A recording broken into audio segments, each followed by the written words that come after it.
Hello friends, మనం భగవద్గీతలో భాగంగా కర్మయోగం గురించి కొన్ని విషయాలు తెలుసుకుందాం.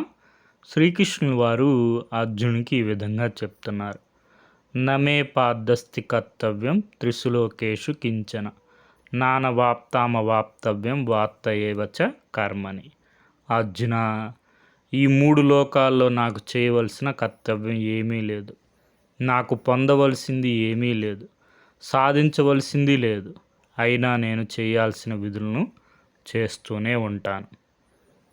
నా కర్మాన మనారంభ నైష్కర్మం పురుషోస్మృతే నాచ సన్యాసనాదేవ సిద్ధిం సమాధి గచ్చతి.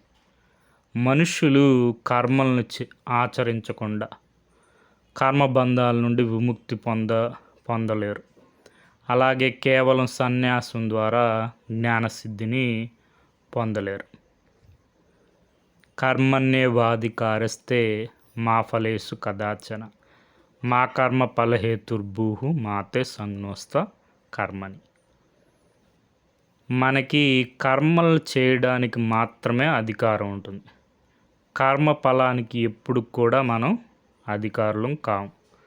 ప్రతిఫలాపేక్షతో కర్మల్ని చేయకూడదు. అలాగని కర్మలు చేయడం మానకూడదు. జనకాది రాజర్షులు కర్మను విడవకుండా ఆత్మసిద్ధి అందుకున్నారు.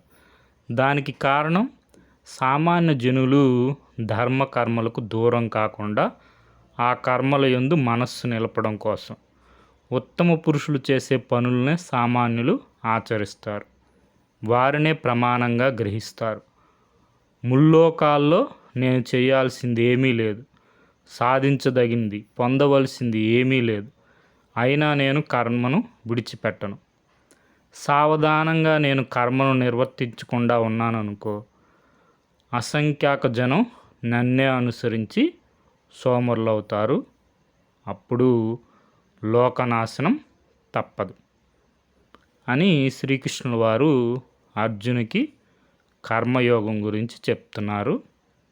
అజ్ఞాని ఫలాపేక్షతో కర్మ చేస్తే, జ్ఞాని ఆసక్తి లేకుండా లోక కళ్యాణం కోసం కర్మ చేసి తీరాలి. దీనికి మూలం ఉషశ్రీ భగవద్గీత. మనం కర్మను నిర్వర్తించాలి. కర్మాచరణకు మనల్ని పురికొల్పుతున్న శక్తి ఏదో గమనించాలి.